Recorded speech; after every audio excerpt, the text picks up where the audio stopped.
We all have our old standbys, things that work just right every time. But when I get something the way I like it, that's the perfect time for change, just to keep the game of life interesting.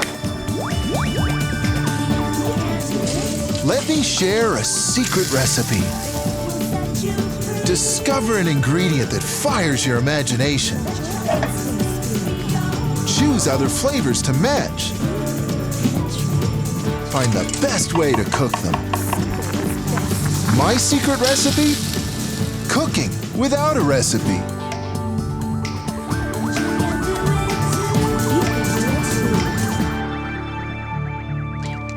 Now, I'm no tiger when it comes to golf, but I sure teed my buddies off today. Ka-ching! My first hole-in-one.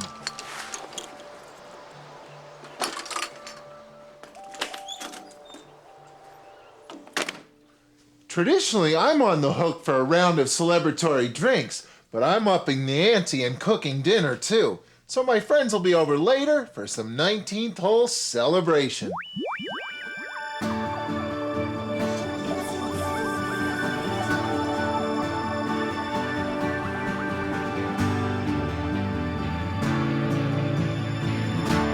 Your kitchen's probably full of familiar ingredients too, maybe even a few that you take for granted, but nothing's more traditional than twisting the old-fashioned into the newfangled.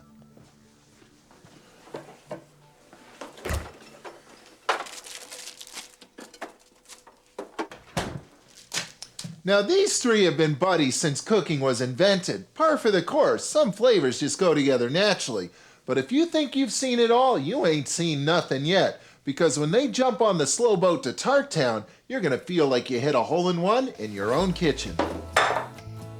In essence, what I'm gonna do is surround a big pile of potatoes and cheese with bacon. The bacon is actually used to line the pan, and here's how you do it. Now every other slice of bacon should be slightly staggered from the one next to it. Here's what I mean. By the time I get all the way around this pan, I'm gonna have a pretty big, thick pile of bacon in the center. So if I stagger every other piece, that problem will go away. Now here's something to keep in mind. When it comes time to serve this tart, the bottom is gonna be the top. So that nice radial pattern that you see right there, that's what your guests are gonna see. So take the time to try and make it look good.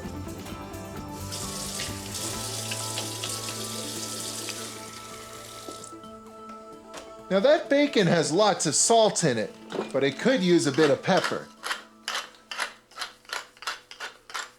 And now for the potatoes. The key with the potatoes is to slice them as thinly as you possibly can. But don't worry, if you're into thick potatoes, it'll still taste good. Time to layer. Now make sure your potatoes overlap a bit. That'll give the tart some strength. And you'll find that a baker potato is the best one for this tart. It just has lots of starch that also gives the tart strength.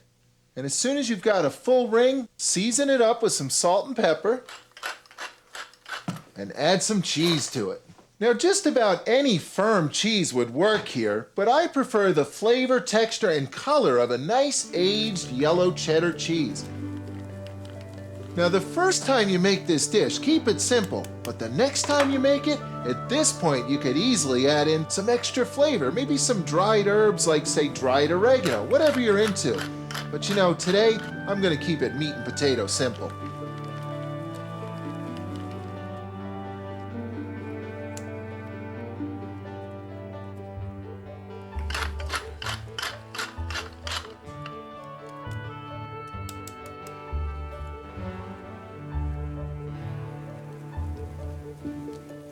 Okay, now it's time to fold that bacon back up and over the top. Now this may look like a lot of bacon perched up here on the top of this tart, but remember, this is the part of the tart that's going to get exposed to the direct heat of the oven. It's going to cook through no problem.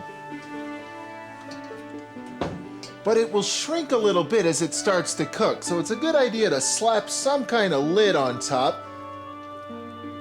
And that'll sort of keep the ends of the bacon together as it bakes.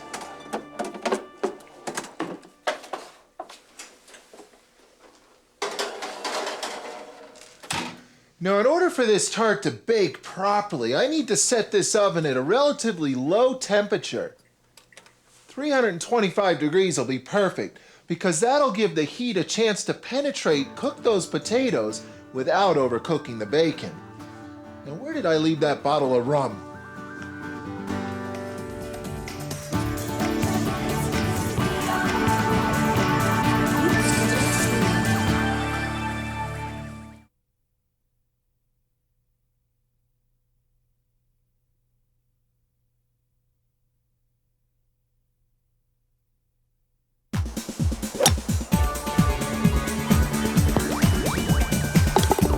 My golf buddies are coming over later for some 19-hole action.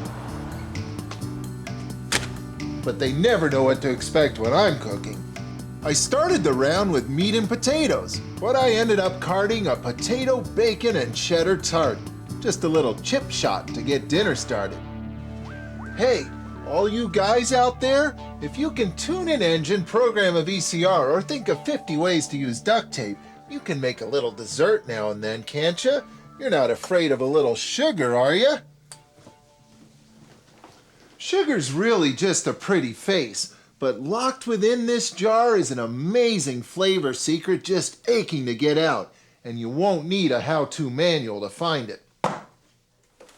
It's called caramel, and it's my all-time favorite cooking method because I can't think of a better way to take something bland and white and turn it into something golden and flavorful. To make a caramel, you've got to get a lot of heat into that sugar. And once the water evaporates away, and you'll know when it does because you won't see steam anymore, the remaining sugar is free to rise in temperature past the boiling point of water and into the flavor zone. Now at that point, you've got to be on your game because even if you turn off the heat, it's going to continue to rise in temperature and it might burn.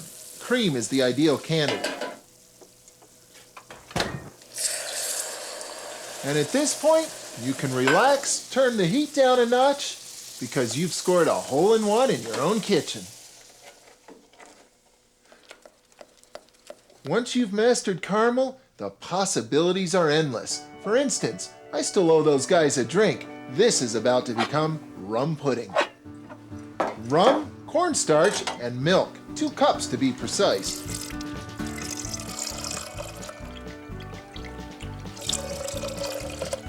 Now you can't just dump cornstarch straight in because it'll get a little lumpy, so the best thing to do is dilute it with something, like a bottle of rum. Half a cup of cornstarch and 4 shots of rum. In other words, a half cup of rum. And simply whisk the two together, and this is what's called a cornstarch slurry. Try that out on your new pastry chef friends. Now there's just a couple more secret ingredients to add. The first one's easy, a pinch of salt, because salt will help round out all those flavors, and so will a pinch of vanilla, or a splash. And then just keep stirring everything together until it gets nice and thick, which will happen pretty quickly.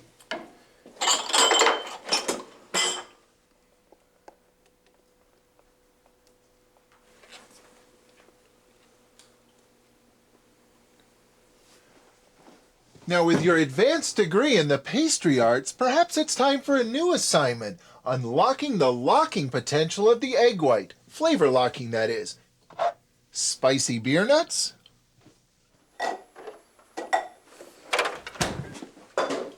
This simple egg white is loaded with potential because I can take any flavor under the sun, whisk it in, then toss the nuts in, toss the works into the oven, and the heat of the oven will lock that flavor right onto those nuts. So the only question is, which flavor? How about some traditional mustard? A nice sharp flavor. This will go nicely with those nuts. Actually, this is my homemade mustard, and you can make it too. I think this will go well with a beer too. Begin by coarsely grinding a cup or so of yellow or brown mustard seeds.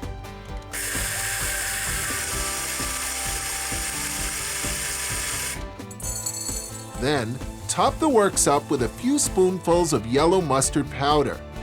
Toss in a half cup each of honey, cider vinegar, white wine, and water. Season with salt and pepper, and whisk away. Like many things in life, mustard improves with age. Its sharp edges mellow after just a few days, and its personality blooms.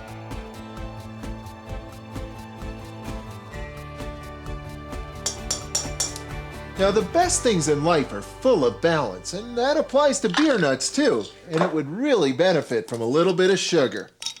That should do nicely.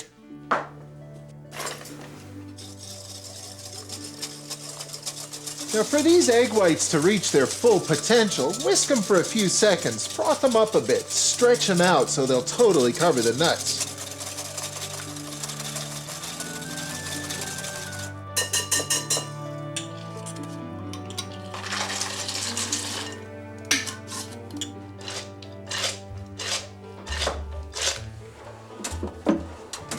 Now, I don't want to lock all those flavors onto the pan, so a little bit of oil is a good idea.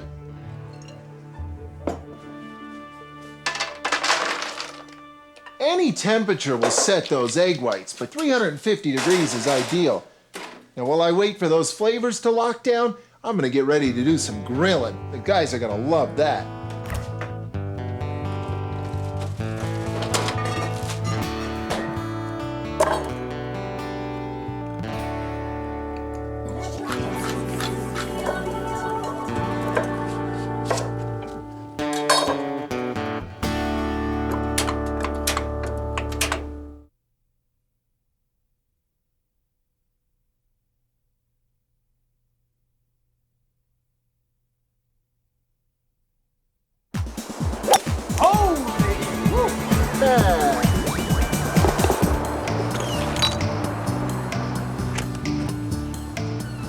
My buddies and I had a heck of a round today, so to celebrate, they're coming over for dinner. It's boys' night. They already know what to expect. The unexpected, of course, because what's life without a little routine breaking now and then? I got the round started with some meat and potatoes. A potato, bacon, and cheddar tart, that is. I've also made a dessert that even guys who barely know where the stove is can make: rum pudding.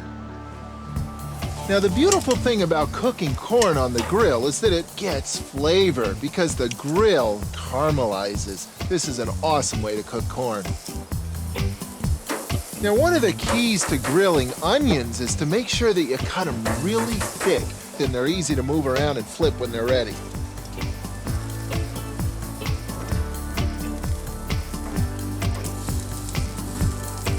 The sign of flavor is golden brown, and that's what I'm seeing now. These are ready to go.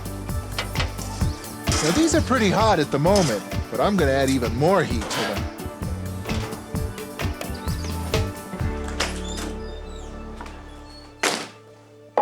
Guys, if you can eat a salsa, you can make a salsa. And if you can make a salsa, you can make a corn salsa.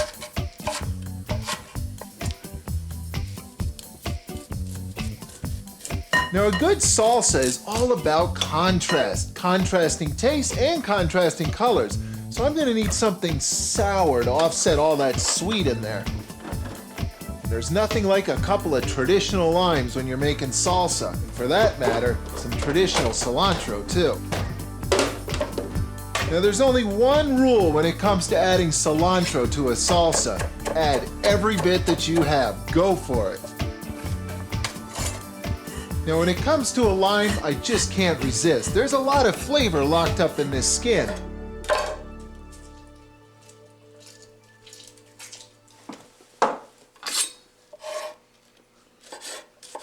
Now, if you like chili, you like cumin, because cumin is the dominant flavor in chili powder, other than the chilies, of course.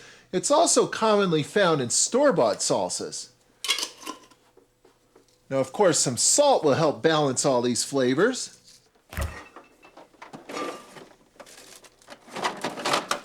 Now, when it comes to peppers, size matters. What I really mean is the bigger the pepper, the lower the heat. These Cubanelles are actually entry level, but these little babies, on the other hand, these are habaneros, the world's hottest peppers.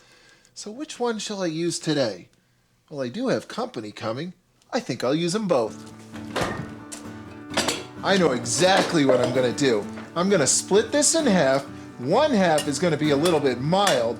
The other half, well, let's just say it's gonna be hotter than that grill out there. I must warn you, you should take some workshop precautions before you work with habanero peppers.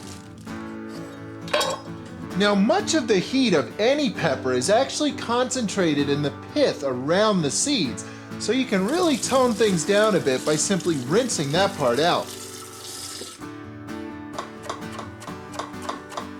I guess I should be careful not to get these two salsas mixed up.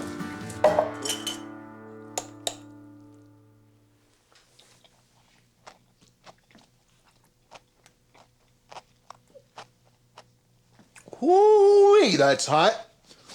But I really do like the flavor. I am gonna have to cool down though. This should douse the flames.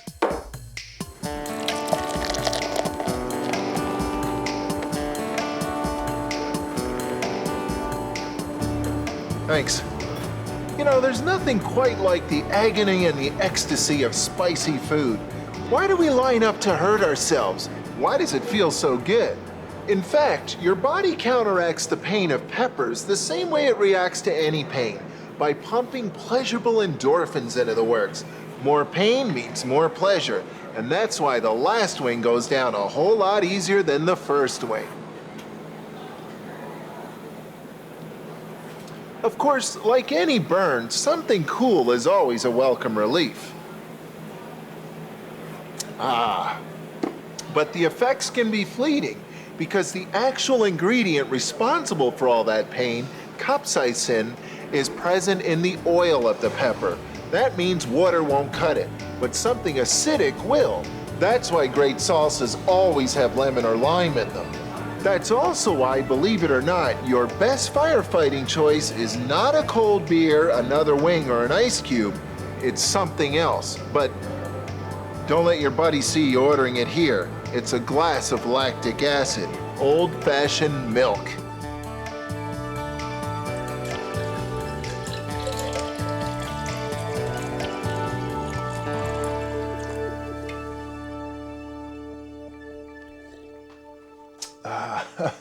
Much better.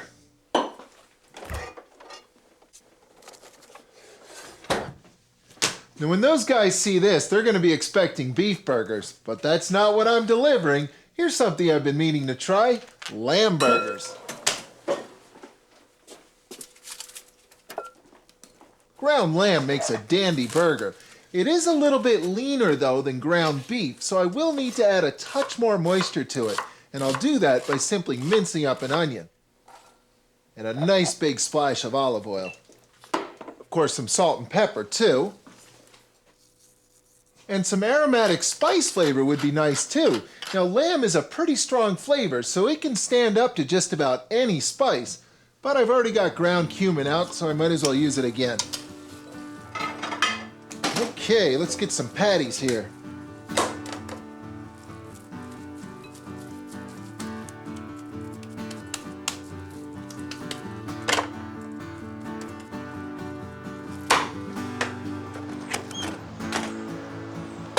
Now at this point, you're free and clear. If you know how to cook a beef burger, you already know how to cook a lamb burger.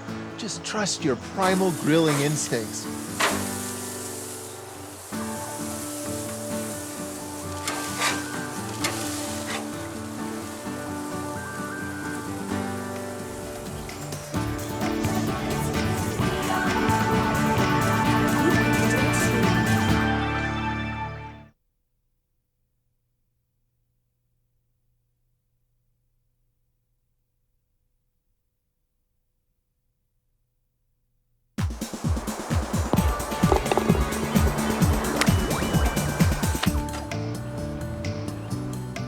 I had a great day on the links today and a great day in the kitchen, so I can't wait to celebrate a bit with my buddies. They're meat and potato guys, so that's exactly what's on the menu. But that doesn't mean they're not going to see some new flavors tonight.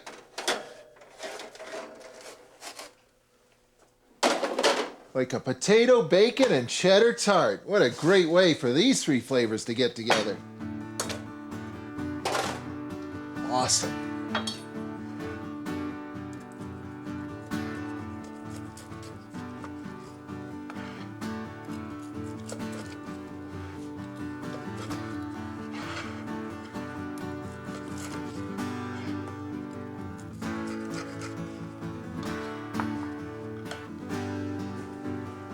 And since I aced my first hole-in-one today, I owe those guys a round of drinks. Rum pudding should settle the score.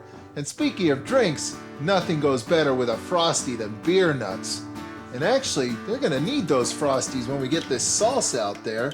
Now, which one was the hot one? Is red the spicy one? Oh, they'll figure it out. Now, they're really gonna like these. They're expecting beef burgers, except that these are lamb burgers. Of course, I've got some of my homemade grainy mustard standing by too.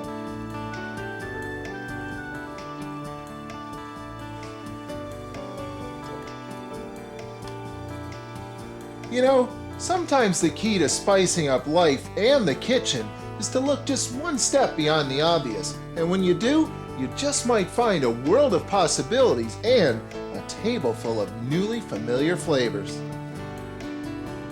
Any putting tips I can give you? Come on, after that hole-in-one, I don't know if I'll be able to play with you again. What are you talking about? Cheers to that. Okay, good. What's this, Michael? That tart is made out of potatoes, bacon, and cheddar cheese. Gee, doesn't get any better than that. I think this one looks hot. You want me to get you some milk? Dig in, guys. Here's your round of drinks. Rum pudding. This is well worth it. Get a hole-in-one every day. Suits me fine. Hey, Bill? I'm ready anytime. To adventure on the course and in the kitchen. Cheers. Cheers. I'm glad you were there with me.